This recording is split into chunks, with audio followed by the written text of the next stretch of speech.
This is a Yamaha NMax. This is a device to read the error codes.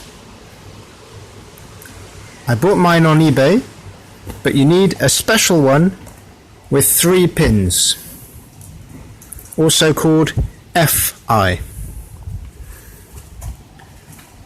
You remove the cover, then you take the top off the connector, and there you have also a 3-pin connector which you connect together with your OBD2. That way you can read the codes, do diagnostics, reset the code, and switch off the orange lamp, engine lamp, that you can see here. Good luck!